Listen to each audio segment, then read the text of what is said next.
बेटा सिधारे एक घर, बेटी सिधारे दो, बेटी सिधारे दो। एक ऐसी ही बेटी की कहानी हम आपके सामने प्रस्तुत करेंगे। नाम है चंदन बाला। नाम तो आप सभी ने सुना होगा, पर क्या आप जानते हैं चंदन बाला कौन थी, उनका जीवन कैसा था? तो ये धर्म प्रेमी बंधुओं, कहानी है चंदन बाला की, जिन्होंने कर्म राजा की सजाओं को बड़ी समता से, बड़ी सरलता से स्वीकार किया। जो एक क्षत्रिय होते हुए भी अहिंसा की परम उपासक थी, जिन्होंने पहाड़ जैसे दुखों को भी बड़ी सरलता से स्वीकार किया, जिनके हृदय में जीव मात्र के लिए, प्राणी मात्र के लिए प्रेम था, करुणा थी। और यही चंदन बाला प्रथम महासती बनी और भगवान महावीर स्वामी की अनन्य भक्त बनी, जिनकी कहानी सुनने से आंखों में आंसू आ जाते हैं और हृदय में एक भक्ति की ज्योत प्रज्वलित हो जाती है। ये कहानी आपके जीवन को धर्ममय बनाए, समतामय बनाए, बस यही हमारा उद्देश्य है। तो आइए धर्म प्रेमी बंधुओं, हम प्रस्तुत करने जा रहे हैं चंदन बाला की कहानी, जो चंपापुर की राजकुमारी है और जिनके बचपन का नाम है वसुमती। आइए देखते हैं चंदन बाला के बालपन का एक दृश्य।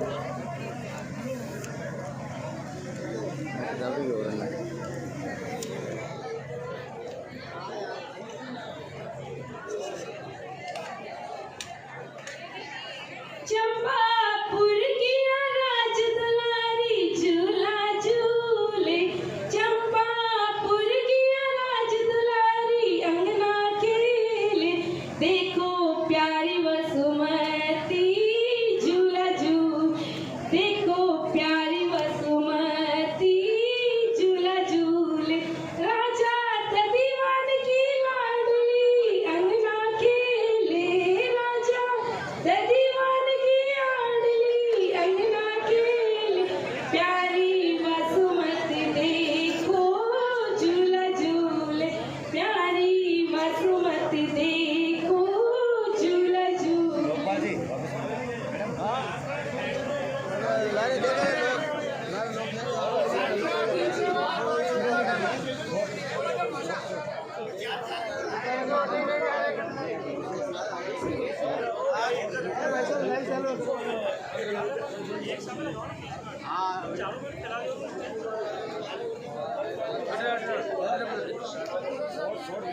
नमस्ते, नमस्कार, जय जिनेंद्र। मैं सपना भंडारी आप सभी का तहे दिल से स्वागत और अभिनंदन करती हूँ पी की इस धन्य धरा पर, जहाँ पर आज बहन और बेटियों का एक विशेष कार्यक्रम आयोजित होने जा रहा है। किसी कवि ने भी कहा है, बेटे से बेटी भली, बेटे से बेटी भली जो गुणवंती हो, बेटा सुधारे एक घर, बेटा सुधारे एक घर, बेटी सुधारे दो, बेटी सुधारे दो। एक ऐसे ही बेटी की कहानी हम आपके सामने प्रस्तुत करेंगे।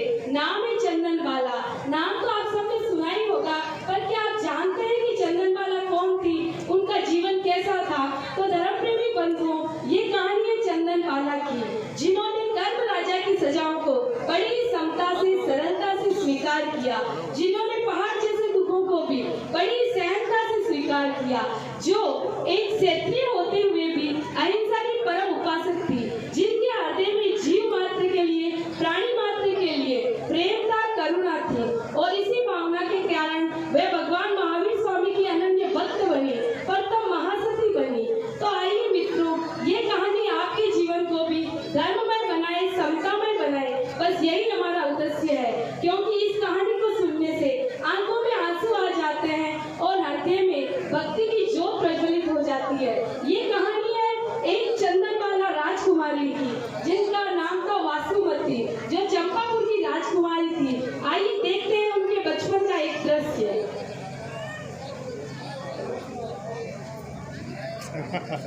चंपापुर की राज दुलारी अंगना खेले,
लगता है किसी राजकुमार के ख्यालों में खोई हुई है हमारी राजकुमारी। अरे इसमें इनका क्या दोष है?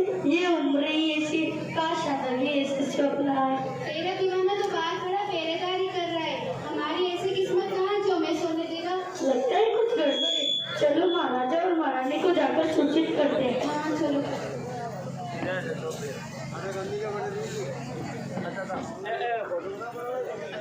सहेलियां महाराजा और महारानी के पास जाते हुए, महारानी महाराजा के पांव दबाते हुए,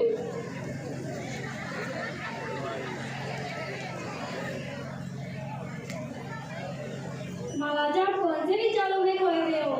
महारानी, हम कितने भाग्यशाली हैं, इसलिए हम गुलाम की राजकुमारी के माता पिता का सौभाग्य बताने दिया। इसलिए खुशी एवं गरिमा दूर दूर के राज्यों में फैली हुई है। ये बात सत्य है महाराजा, अपने कर्तव्य को याद रखना चाहिए। अच्छा सा राजकुमार देकर ब्याह रचा देना चाहिए। आप ठीक कह रही है महारानी, पर राजकुमारी जैसा एक सुशील एवं गुणवती राजकुमार भी होना जरूरी है। उससे लेके प्यार रखा दे उसका। ये बात सत्य है महाराजा।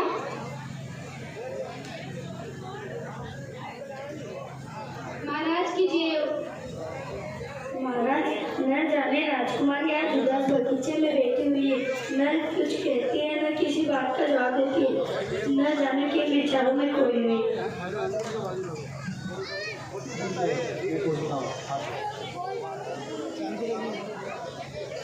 महाराजा और महारानी उठकर बगीचे में जाते हुए,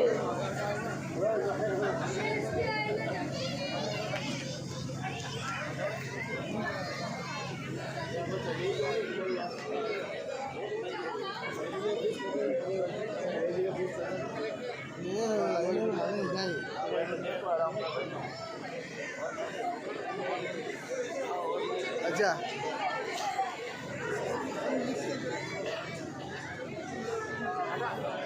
महाराज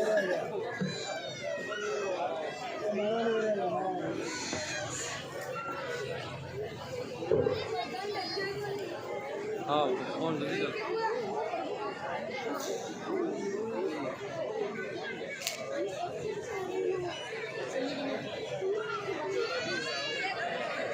क्या हुआ, आज इतनी उदास क्यों हो? कुछ नहीं पिताजी, कल रात को मैंने एक बहुत ही भयंकर स्वप्न देखा। स्वप्न? कैसा स्वप्न? कुछ खास स्वप्न नहीं था। मैंने देखा हमारी चंपा राज्य पर किसी दूसरे राज्य ने आक्रमण कर दिया है। गली गली में श्रीहरण की घटनाएं, लूट मार की घटनाएं शुरू हो गई है। यह स्वप्न देख के मैं डर गई थी। पुत्री, स्वप्न कभी सच्चे नहीं होते और इस पे चिंता करने की कोई आवश्यकता नहीं है। भगवान जो भी करेगा अच्छा करेगा।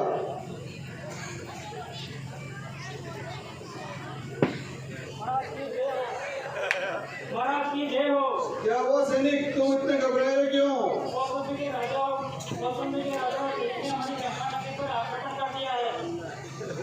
परंतु कौशंबी राजा तो मेरे जीजाश्री है, वो ऐसा क्यों करने लगे? देखिए महारानी जी, मैं तो प्रारंभ से कहता आ रहा हूँ। देखिए महारानी जी, मैं तो प्रारंभ से कहता आ रहा हूँ कि वो बहुत घमंडी और लालची इंसान है। उससे किसी भी प्रकार की अच्छाई की आस करना व्यर्थ है। लेकिन तुम ही अपनी बहन का वास्ता लेकर मुझे रोकती रही हो। आज मैं उसका घमंड चूर चूर कर दूंगा।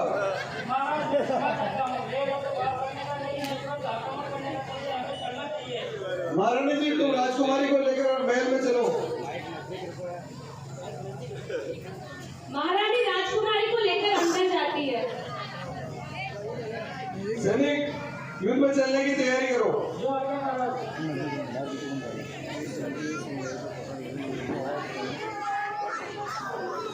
कौशंबी नगरी के राजा का हमारे देश पर राज हो चुका है। वहाँ बहन बेटियों की लज्जा लुट रही है।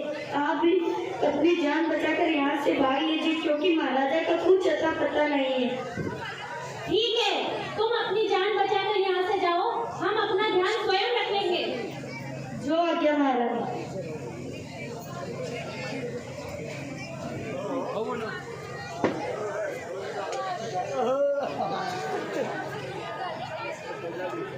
अरे वाह, मैं तो यहाँ लूटपाट के लिए आया था, पर यहाँ की महारानी और राजकुमारी तो बहुत सुंदर है। माँ मेरे तो कुछ समझ में नहीं आ रहा है, ऐसी विपदा की घड़ी में हम क्या करें। घबराने की कोई बात नहीं बेटी, संकट तो सब पे आते ही रहते हैं। विपत्ता भगवान की देन है और इस विपत्ता से भगवान ही हमें निकालेंगे। भगवान जो भी करेगा अच्छा ही करेगा।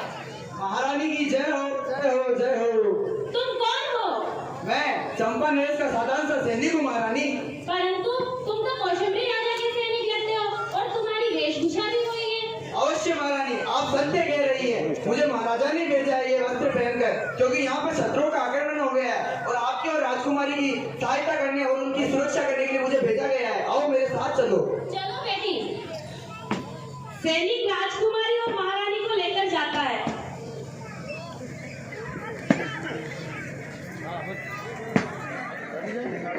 ये तुम हमें कहाँ ले आए सैनिक? महाराजा तो कहीं दिखाई नहीं दे रहे हैं। आइए महारानी, नीचे उतरिए। अब से मैं ही आपका राजा हूँ। मैं आपकी सुंदरता को देखकर पागल हो गया था, इसलिए सारी लूटपाट छोड़कर मैंने आपको ही लाना उचित समझा और मैं कौशंबी के राजा का सैनिक हूँ। मेरी माता जी को छोड़ दो। यहाँ मुझे कोई नहीं रोक सकता। यहाँ का राजा मैं हूँ और आज मैं भी देखो ऐसी कौन सी रानी में सुगंध थी जो राजा मंत्रमुग्ध हो गया। सैनिक राजकुमारी को गिराता हुआ सैनिक महारानी के पीछे भागता है। महारानी आगे भागती है, नीचे गिरते हुए चाकू निकालती है। आज मुझे मेरी इच्छा पूरी करने से कोई नहीं रोक सकता महारानी। तुमने अगर मेरी तरफ बढ़ने का प्रयास भी किया और मुझे छूने की कोशिश भी की तो मैं अपने प्राण त्याग दूंगी। आज मुझे मेरी इच्छा पूरी करने से कोई नहीं रोक सकता महारानी। वामन पुरुष भले ही अपना विवेक खो बैठता है, लेकिन एक प्रतिव्रता नारी अपना धर्म कभी नहीं छोड़ती। मैं प्राण त्याग दूंगी, लेकिन तुम्हारी इच्छा कभी पूरी नहीं होने दूंगी, कभी पूरी नहीं होने दूंगी। महारानी अपने प्राण त्याग देती है और गिर जाती है।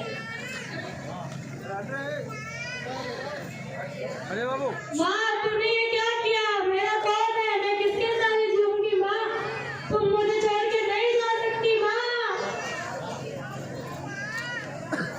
नाजों से पाला उसकी लाश पड़ी है, नाजों से पाला उसकी लाश पड़ी है।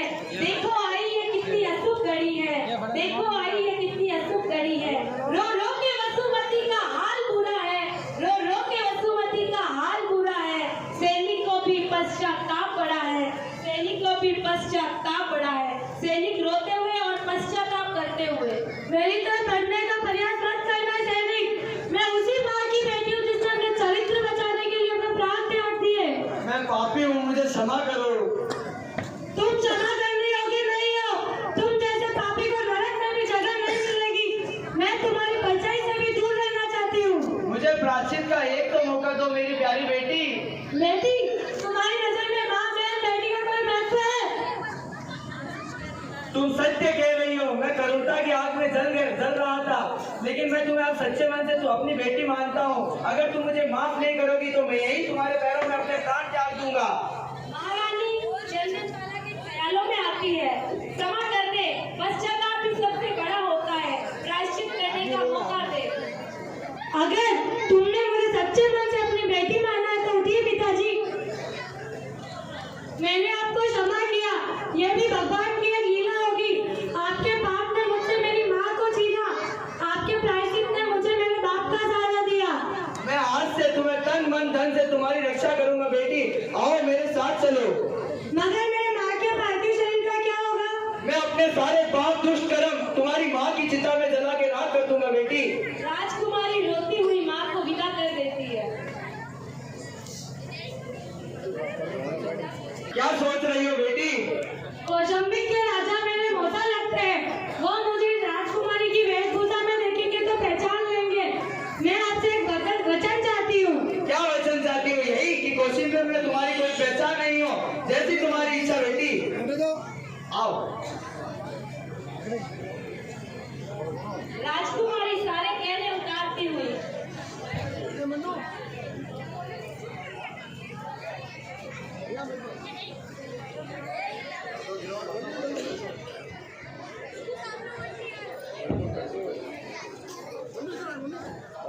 एक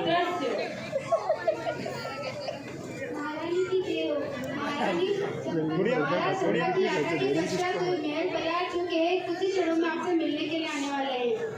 ठीक है, तुम जाओ।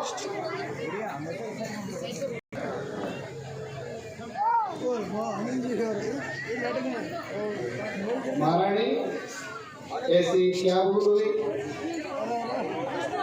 ऐसी क्या भूल हुई कि तुम मुझे देखकर गुस्सा हो और मेरा कक्ष में पहुंचने पर आपने अभिनंदन नहीं किया? इसे मैं प्रसन्न समझू या आसक्ति भरा क्रोध? पापा मनु नीचे उतारना। ना महाराज,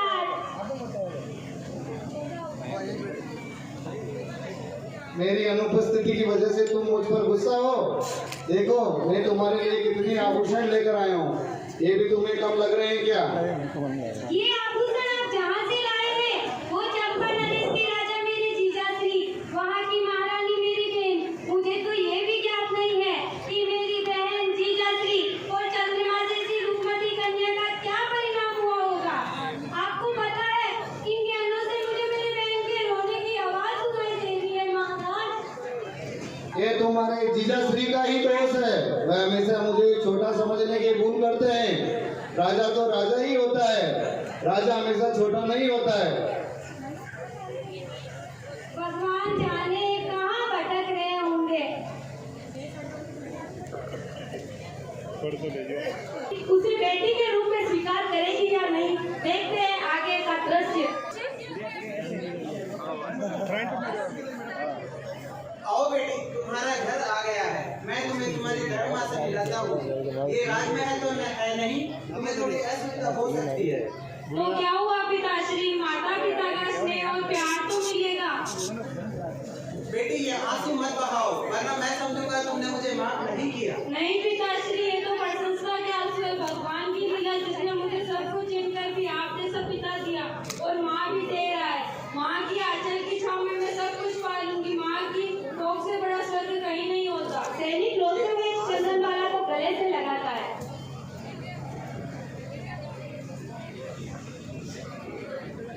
आप आ गए। आपकी राह देख देख कर मैं थक गई। नगर के सैनिक घर लौट गए। उन्होंने अपने घर हीरे जवाहरात से भर दिए। आप मेरे लिए क्या लाए? ये कौन है? यही तो है मैं जो तुम्हारे लिए चंपा नगरी से लेके आया हूँ। सभी सैनिकों ने हीरे मोती जवाहरात लूटे, लेकिन मैं तुम्हारे लिए राजा की बग्गी और संतान के रूप में ये हीरे के जैसी बेटी लेके आया हूँ। आज से ये हमारे साथ हमारे पुत्री के रूप में रहे। राजकुमारी धर्म माँ को प्रणाम करती हुई। हटो हटो, ये कौन है? जो भी तुम कमाते हो उसमें भी हमारा गुजारा नहीं होता है। अब इसका भार कौन उठाएगा? मेरे तो कर्म ही फूट गए जो मैंने तुमसे शादी करी। भाग्यवान, तुम ऐसा क्यों कह रही हो? मुझे तो बस हीरे जवाहरात ही चाहिए। बेटी भी लक्ष्मी का रूप होती है, इसे अपना लो। मुझे कोई बेटी बेटी नहीं चाहिए, मुझे तो 1 लाख की मोहरा ही चाहिए। तुम पागल हो गई हो? तुम ऐसा क्यों कह रही हो? इसे मैंने बेटी का दर्जा दिया है, तुम इसे अपना लो। मेरी बात कान खोल कर सुन लो। मुझे बेटी बेटी कुछ नहीं चाहिए, मुझे तो हीरे जवाहरात ही चाहिए। माता, ये लो हीरे जवाहरात, आप रख लीजिए। मुझे याद है, आप इसे बेटी बनाकर क्यों लाए? ताकि आप इसके साथ रंग रंगलियां बना सको। चुप हो जाओ, तुम पागल हो गई हो। तुम ऐसे कुछ नहीं कह सकती। चुप हो जाओ, वरना मैं तुम्हारे प्राण हर लूंगा।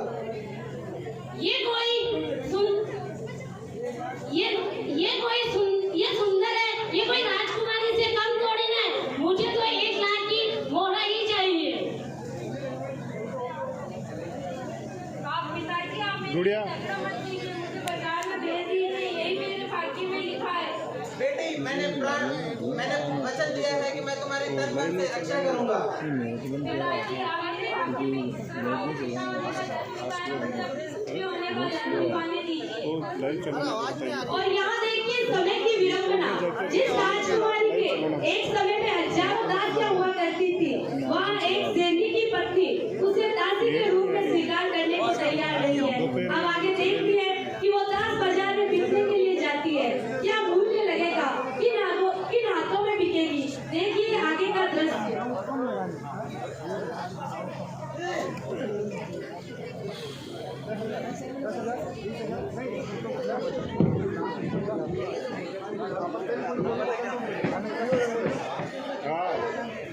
बोली लगाते हुए आगे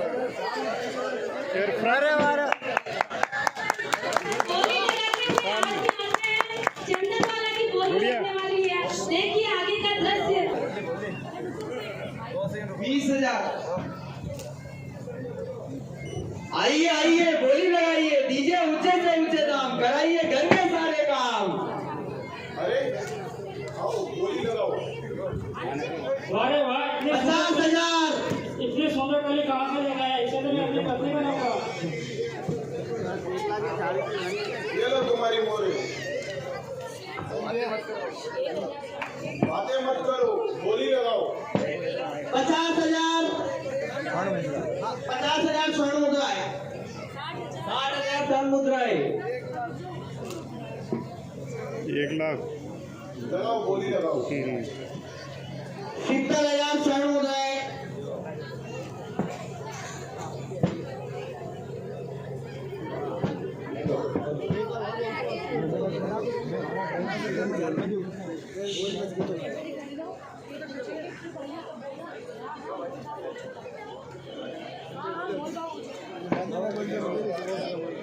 60,000 स्वर्ण मुद्राएं।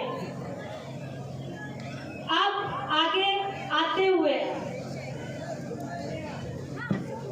इतनी सुंदर कन्या को अगर मैं कोठे पे बिठा लूं तो लाखों रुपए कमा सकती हूँ। तुम्हारा मोल क्या है? हीरे का मूल्य सिर्फ जौहरी ही जानता है। ये लो 500 मुद्राएं, बाकी की घर जाके दूंगी मैं। माते, आप मुझसे क्या काम करवाएगी जो आप मेरा इतना मोल दे रही है? मैं सिर्फ घर के कामकाज कर सकती हूँ।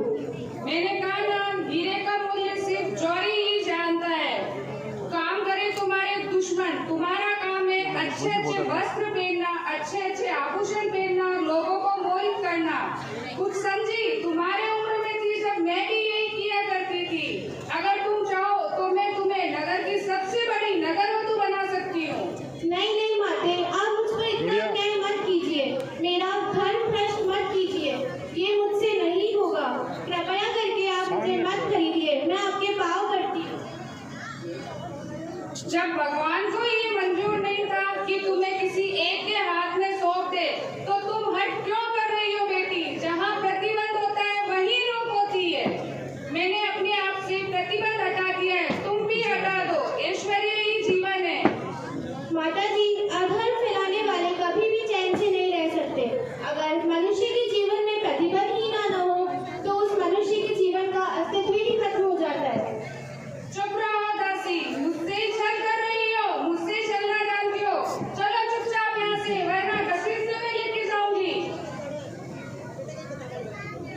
ओम नमो अरिहंताणं, ओम नमो सिरसिद्धाणं, ओम नमो आयर्याणं, ओम नमो वज्रायाणं, नमो लोये सवसाऊणं, ऐसो पंच नमोकारो, सव्वे पावपनासनो, मंगलानं चिर सव्वेसि, परमं भावै मंगलम्, परमं भावै मंगलम्। सब मूर्छित हो जाते हैं, तेज तेज हवाएं चलने लग जाती है, गाँव उथल पुथल हो जाता है।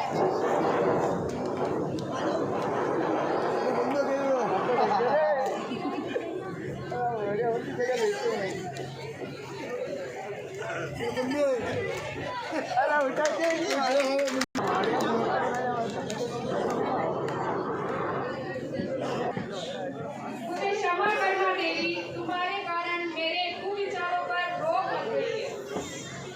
ये लो तुम्हारी मोरी, मुझे नहीं बेचना। नहीं पिताजी, क्या मेरे भाग्य में इतना भी नहीं लिखा है कि मैं अपने आप को बेचकर अपनी धर्म माँ की इच्छा को पूरी कर सकूं?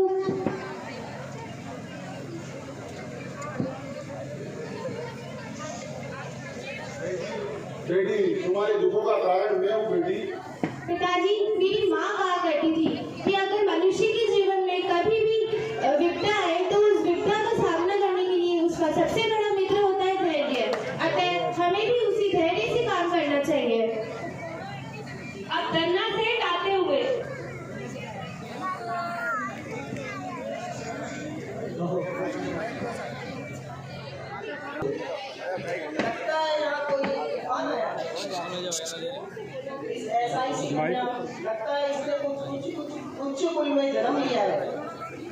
समय की विडंबना ने इसे इस बिखरे हाट में लाकर खड़ा कर दिया है। कहिए महोदय, क्या मूल्य है इनका? 1 लाख स्वर्ण मुद्राएं। ये लो। पिताजी, आपने आपकी बिकी हुई राशि तो हुई, परंतु अब मैं आपसे एक निवेदन करना चाहती हूँ।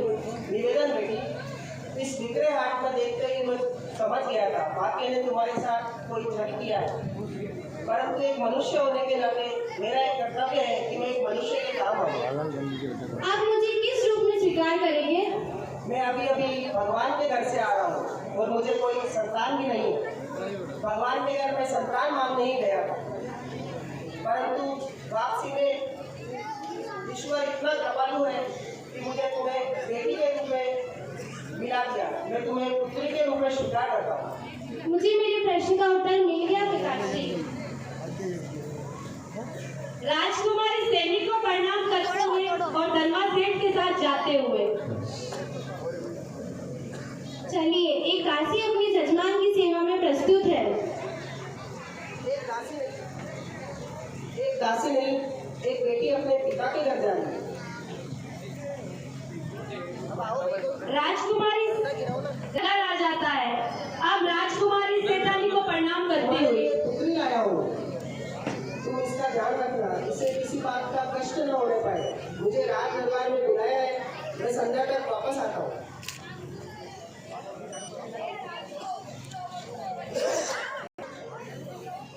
राजकुमारी झाड़ू पोछे करते हुए। बेटी, तुम्हें आए हुए इतने दिन हो गए, तुम्हारा नाम क्या है? पिताजी, मेरे 2 नाम हैं। मेरे माता पिता मुझे वासुमती नाम से पुकारते थे और मेरे दादाजी मुझे चंदनबाला नाम से पुकारते थे। आपको जो अच्छा लगे वो नाम पुकारे। तुम धन्य हो बेटी, मैं तुम्हें चंदनबाला के नाम से पुकारूंगा। क्या सोच रही हो बेटी? कुछ नहीं पिताजी, यूं ही पुराने विचारों में खो गई। जब मुझे मेरे दादाजी चंदनबाला नाम से पुकारते थे, बहुत प्यार करते थे। इस नाम के पीछे भी बहुत बड़ा संदेश था। क्या संदेश था बेटी? मनुष्य के जीवन में चाहे कितनी भी विपदा आ जाए, उसे चंदन की तरह नम्र और शांत रहना चाहिए। तुम्हें पाकर मैं धन्य हो गया बेटी, मैं तुम्हें प्रणाम करता हूँ।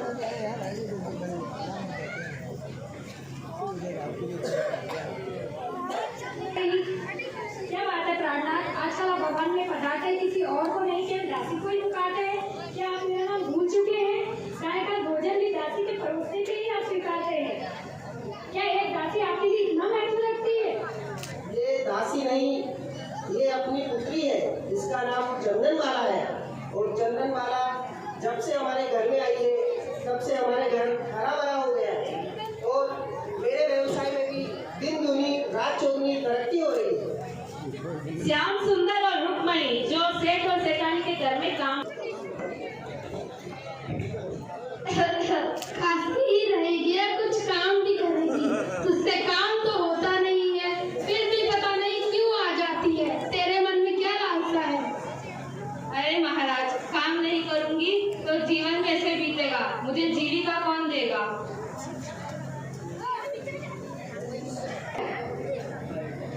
रुक्मणी को पानी पिलाती है और हवा देती है।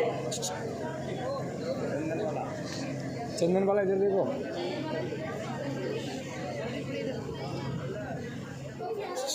माता जी, आप विश्राम कीजिए, मैं आपका कार्य स्वयं पूर्ण कर दूंगी। रानू ना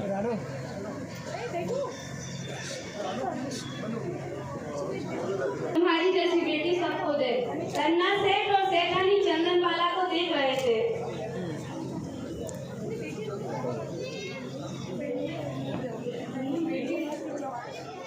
आपको रसोई के द्वार भी देखकर वास्तव में मैं बहुत आश्चर्यचकित हूँ। तुम देख रही हो ना, चंदनबाला सभी कार्यों में निपुण है। आपको कष्ट दिया, इसके लिए मैं क्षमा चाहती हूँ, पर मेरे मन में जो शंका है उसका समाधान मुझे जब तक नहीं मिलेगा, मुझे चैन नहीं मिलेगा। एक खरीदी हुई राशि को इतना महत्व क्यों? जबकि आप ये भी नहीं जानते वो कौन है, कहाँ से आई है, उसके माता पिता कौन है। वह एक दासी है, घर के सदस्य नहीं। प्रिय, तुम जानती हो ना, सेवा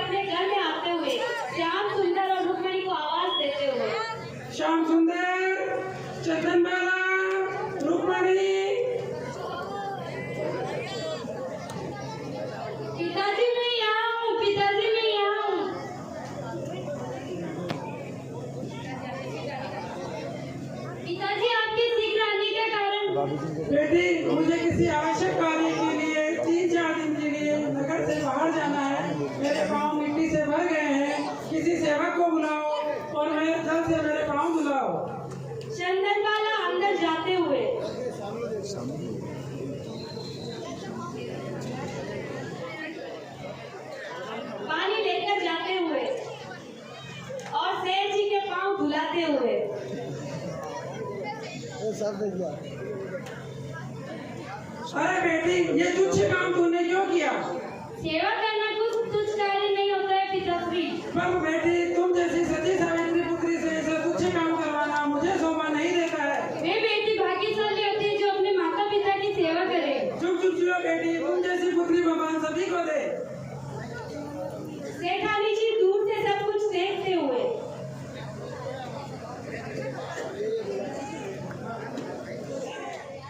सेठानी जी क्रोधित होते हुए सेठानी जी इधर से उधर रास्ते में घूमते हुए अब जो करना है शीघ्र करना होगा। अगर मैं चंद्रा को घर से बाहर निकाल दूंगी तो सेठ जी उसे कहीं और निकाल कर रख देंगे, तब उस पर मेरा अधिकार समाप्त हो जाएगा। पर आज से ये तय है कि मेरे पति का प्रत्येक कार्य मैं स्वयं करूंगी, और ये भी निश्चित है कि अगर मुझे जीवित रहना है तो मुझे चंद्रा को मिटाना होगा। रानी ने इसे अपनी बेटी माना था, लेकिन इच्छा के वश होकर इसने अपनी बेटी पर ही लांछन लगाने शुरू कर दिए। इसलिए कहते हैं क्रोध मनुष्य का परम शत्रु है। और इसके बाद सुबह हो जाती है और सुबह मूला सेठानी क्या करती है, देखिए आगे का दृश्य। स्वामी बाहर जाने वाले थे, कहीं चले तो नहीं गए।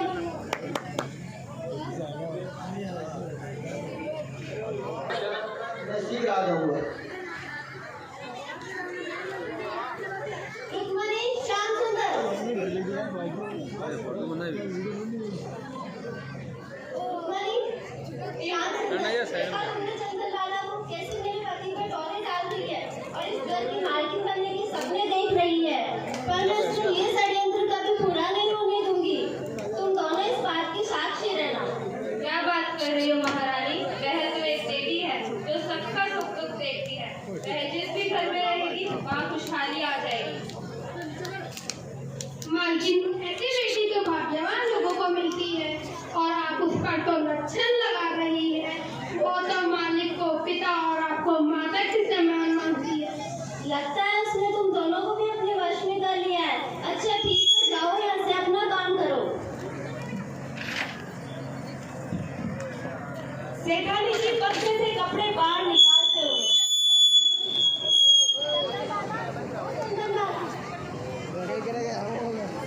मैंने यहाँ से फटे पुराने कपड़े रखे थे, वो मुझे मिले नहीं अभी। वो कपड़े तो फटे पुराने थे, मैंने कल किसी भिखारी को दे दिए। हाँ हाँ, तुम तो दोगे किसी भिखारी को। तुम तो इस घर की मालकिन बनने के सपने जो देख रही हो, क्या ये सारा सामान तुम्हारे मायके से आया था? माता जी मुझे क्षमा कीजिए, मुझे भूल हो गई तो मैं क्षमा मांगती हूँ। आप जैसे कहेगी वैसे करूँगी। अच्छा ठीक है, चुप रहो, जाओ यहाँ से। सेठानी श्याम सुंदर और रुक्मणी को घर से बाहर निकाल देती है।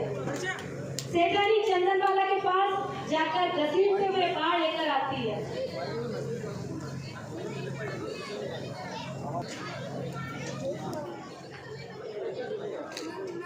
आज तो तुम्हारी सारी बड़ी रह निकालूंगी।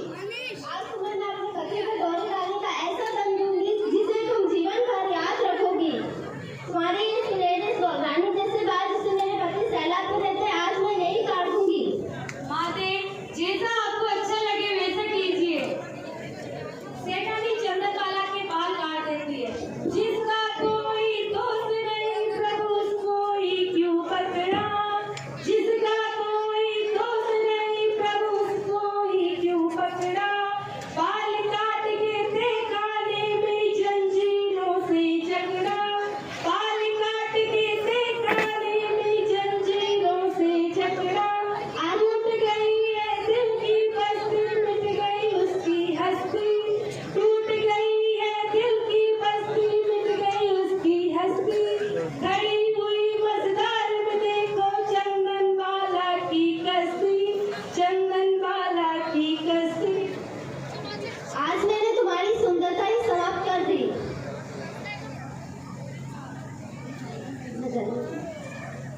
तो जो मेरे बाल काट के प्रशंसा मिली मैं उसे धन्य हो गई। धन्य हो गई, आज से तुम्हारी सारी बाल मैं निकालूंगी।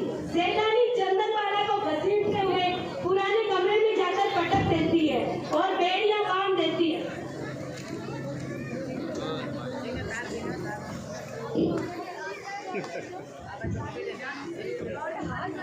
हाथ, only हाथ। बाबू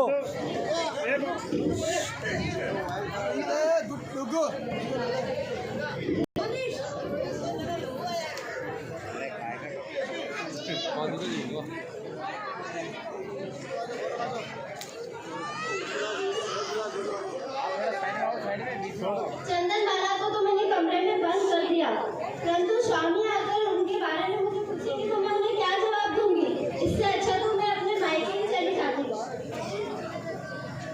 ताला लगाकर चली जाती है, सेठानी अपने मायके चली जाती है। चंदन बाला भूख प्यास से तड़प रही है।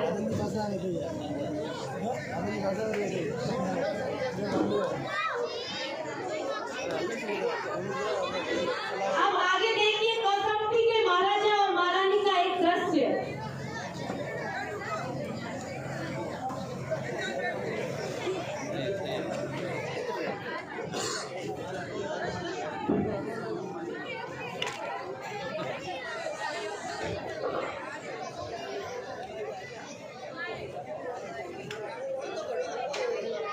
महारानी, क्या मैं आपकी चिंता जान सकता हूँ? मेरी स्थिति उस पंछी की तरह है जो कभी कभी पंखी की तरह चहक लेता है। मैं महारानी होने के नाते राज्य के संबंध में कोई सलाह देती हूँ तो आप मुझे ये कहकर टाल देते हैं कि राज्य के मामले में मेरा हस्तक्षेप करना उचित नहीं है। मैं आपके संशय से अभी भी असमर्थ हूँ। मेरी बहन इकलौती बेटी चंदन बाला और मेरी जीजाजी का कोई पता नहीं चला। चंपा नगरी के राजमहल अभी तक खाली पड़े हैं। क्या मेरे पति होने के नाते आपका इतना भी कर्तव्य नहीं है कि मेरे सगे संबंधियों का ध्यान रख सको? मैं आज ही चारों दिशाओं में अपने दूध भेजकर पूरा पता करवाता हूँ। अब तो आप निश्चित हुई या और भी कोई बात है? एक बात और है, आपको पता है इन दिनों भगवान महावीर स्वामी कहाँ है?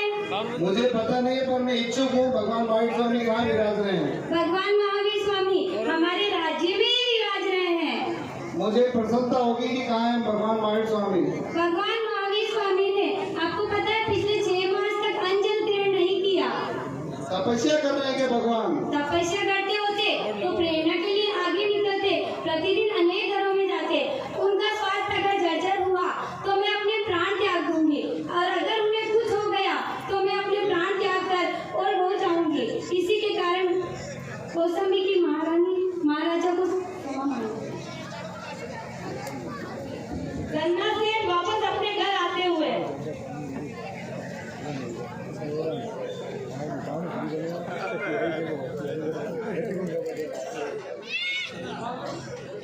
चंदन वाला, श्याम सुंदर, रुक्मणी, कहाँ हो तुम? पिताजी मैं यहाँ हूँ, पिताजी मैं यहाँ हूँ। अरे ताला, ताला, ये बेटी क्या हो गया तुम्हें? पिताजी मुझे बाहर निकालो। बेटे मैं बाहर तो तुम्हें निकाल दूंगा, पर ये बेड़िया मेरे से नहीं टूटेगी। सेठ जी भागते हुए और बाहर जाकर हथौड़ा लेकर आते हैं और ताला तोड़ते थे।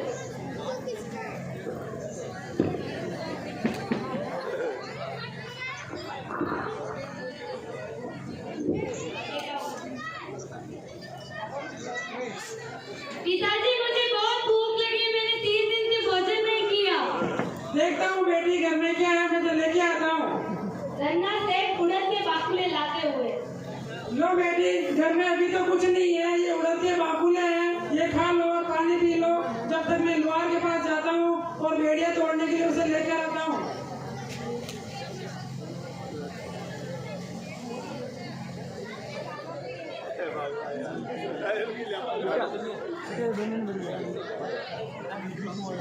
छाछ भी उड़द के बाकुले ग्रहण करने लगती है। मन में विचार आता है कि आज तक बिना भिक्षा दिए कभी भोजन ग्रहण नहीं किया, तो आज कैसे करूं?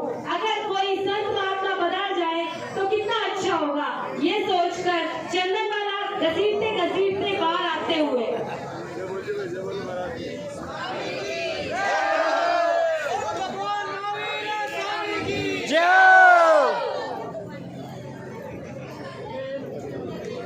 मारी आंगन आरामती जाओ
दंडित कार्य किया है। जो पतिव्रता नारी के बारे में सोचना भी अपराध है। मुझे माफ कर दो स्वामी, मुझे माफ कर दो। मेरी आंखों में श्रद्धा की पट्टी पड़ गई थी जो मैंने आप दोनों के पिता पुत्री के एक पवित्र रिश्ते को इतने गंदी नजर से देखा। मुझे माफ कर दीजिए स्वामी, मुझे माफ कर दीजिए। आप इन्हें क्षमा कर दीजिए पिताजी, क्योंकि इन्होंने जैसा रूप मुझे दिया उसी रूप के कारण भगवान महावीर स्वामी का पालना मुझे मिला। ठीक है बेटी, मैं इसे क्षमा करता हूँ। तुम धन्य हो चंदनवाला, तुम धन्य हो।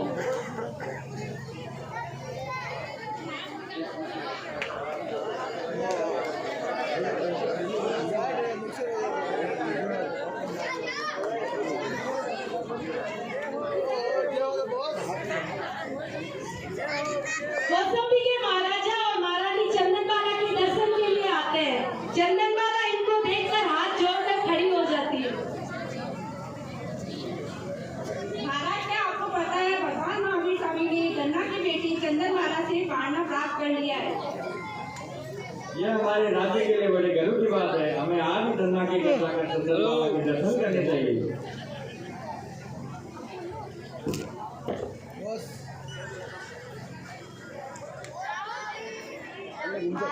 चंदनबाला कांटे पर ध्यान धारणा में लीन है। पीछे से सेठानी खड़े हैं। इंद्र इंद्राणियां पुष्प वर्षा कर रहे हैं।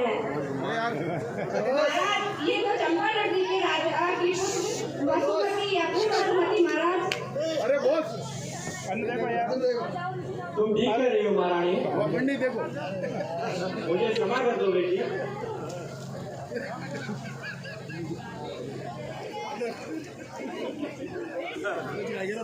मुझे क्षमा कर दो बेटी। मेरे लोगों के कहने से चंपा ने पीठ पर आक्रमण किया था। उस आक्रमण के बाद मैं कभी भी सुख और शांति से नहीं रह पाया। मेरे साथ मेरे राजमहल में चलो। आज के बाद तुम ही कौशाम्बी की राजकुमारी बनो। ये कभी नहीं हो सकता महाराज। मेरी मुश्किल में मेरे पिताजी ने मेरा साथ दिया था। मैं तो इनकी आभारी हूँ। मैं तो आपके साथ नहीं जा सकती। इनकी शरण में इनके पास ही रहना चाहती हूँ। मैं तो तुम्हारा आभारी हूँ बेटी। तुम्हारे कारण ही भगवान महावीर स्वामी के चरण मेरे घर पर पड़े हैं और मेरा घर पवित्र हो गया है। आप ही इसे समझाइए, मेरे साथ राजमहल चले। मेरे कारण इनको जो कष्ट हुआ मैं उसका प्रायश्चित करना चाहता हूँ। मुझे आपसे कोई परेशानी नहीं है महाराज। इन्हीं कष्टों के कारण तो भगवान महावीर स्वामी का पालना मुझे मिला। आपके आगमन ने तो मेरी माँ को मुझसे सदा के लिए छीन लिया। अगर आप मेरे लिए कुछ करना ही चाहते हैं तो मेरे पिताजी को ढूंढ निकालिए और उनको उनका राजपाट सौंप दीजिए।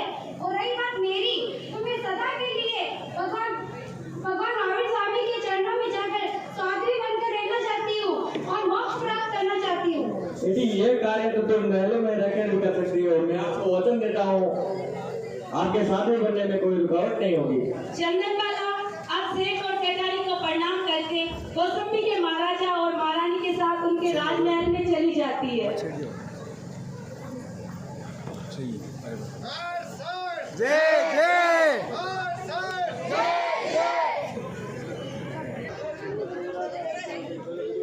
मैं आज बहुत अच्छे समाचार लाई हूँ बेटी। क्या समाचार माताजी? ये कि भगवान महावीर स्वामी पावापुरी के बगीचे में विश्राम कर रहे हैं। लोग उनके दर्शन करके मोक्ष प्राप्त कर रहे हैं। तुम्हारी भी तो यही इच्छा थी ना बेटी कि तुम भी दर्शन करके मोक्ष प्राप्त करो। मैं तो आपकी आभारी हूँ माताजी, जो आज आपने मुझे इतना अच्छा समाचार दिया। मैं अभी पावापुरी जाती हूँ।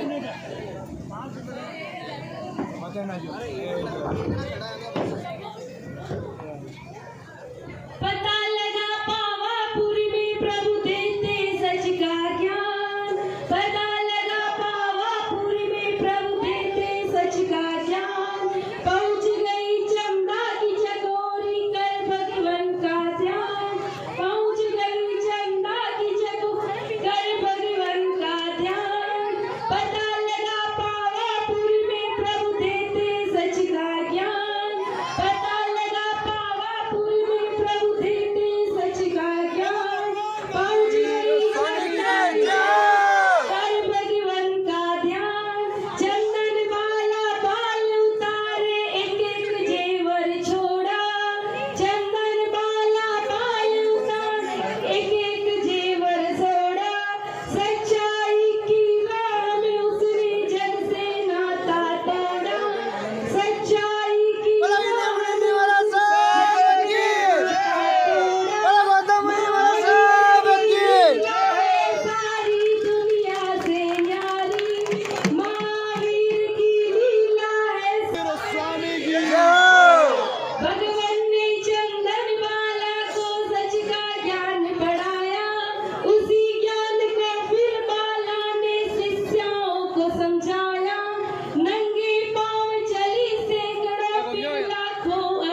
मीठी मीठी वाणी से प्रभु तेरा ज्ञान बढ़ाते।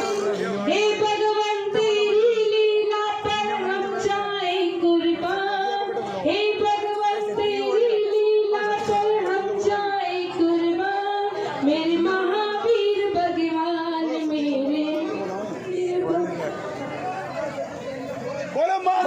मेरे चंदन बाला की अब महासती चंदन बाला प्रवचन फरमाते हुए महासती चंदन बाला की जय। महासती चंदन बाला की जय हो। बोलिए महासती चंदन बाला की जय हो। शासनपति भगवान महावीर स्वामी के श्री चरणों में सत्संग वंदन करने के पश्चात अत्र विराजित गुरुदेव के श्री चरणों में सत्संग वंदन एवं अत्र विराजित मेरे माता पिता तुल्य श्रावक एवं श्राविकाएं। भगवान महावीर स्वामी फरमाते हैं कि अहिंसा सबसे बड़ा धर्म है। शांति और खुद पर नियंत्रण ही अहिंसा है। सुख और दुख में वो आनंद में और कष्ट में हमें हर चीज के प्रति वैसे ही भावना रखनी चाहिए जैसे कि हम अपने प्रति रखते हैं। दूसरा उपदेश महावीर स्वामी ये देते हैं कि हमेशा अपने शब्दों और अपने कर्मों से दूसरे को चोट मत पहुंचाओ। जैसा कि हम हमेशा से दूसरों को सुनते आ रहे हैं कि और शब्द कभी वापस नहीं लिया जा सकता। इसीलिए कभी भी ऐसे शब्द ना बोले जिसके कारण सामने वालों को दुख पहुंचे। कभी भी कोई ऐसा काम ना करे जिससे सामने वाले को चोट पहुंचे। तीसरा उपदेश हमें स्वामी ये देते हैं कि प्रत्येक मनुष्य अपने स्वयं की गलती के कारण दुखी होता है। हमें हमेशा लगता है कि हमारी सारी परेशानी का कारण कोई और है। एक इंसान अपने आप को छोड़कर सभी इन दुनिया की कमी को निकालने में लगा रहता है। पर अगर आप अपने आप की गलतियों को सुधार लेंगे तो आपकी सारी परेशानियां अपने आप दूर हो जाएगी। इसीलिए महावीर स्वामी के उपदेश के अनुसार हमें अपने आप को सुधारने फिर दूसरों को सुधारने का प्रयास करना चाहिए। महावीर स्वामी का चौथा उपदेश यह है कि प्रत्येक चीज चाहे वो बोलने वाला प्राणी हो या चाहे नहीं बोलने वाला, प्रत्येक जीव के प्रति आत्मा अकेली आती है और अकेली ही चली जाती है। ना ही कोई उसका साथ देता है और ना ही कोई उसका मित्र बनता है। इसीलिए स्वयं से लड़ो। हमारे दुश्मन से क्या लड़ना?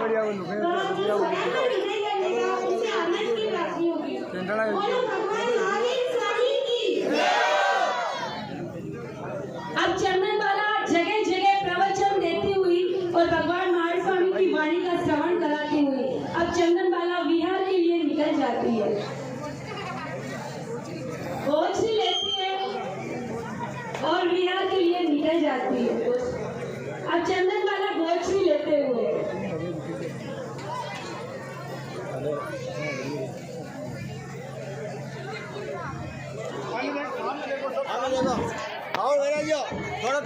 थोड़ा पीछे अरे सामने हटो सामने। बोलिए महासती चंदन बाला की।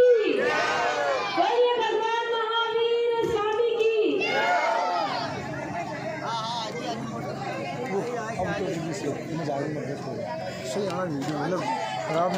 अब चंदन बाला विहार के लिए निकल जाती है। बोलिए उन प्रवर्तक पूज्य गुरुदेव विनय मुनि जी महाराज साहब की। नगर व्याख्यानी श्री गौतम मुनि जी महाराज साहब की। बाबा केशव संजय मुनि जी महाराज साहब की। तत्वचिंतक सागर मुनि जी महाराज साहब की। आज के आनंद की। हाथी घोड़ा पाल की। हाथी घोड़ा पाल की। जय जिनेंद्र साहब।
ओके वो अंगूठा उठाया ना वीडियो बंद करो वीडियो हो गया भाई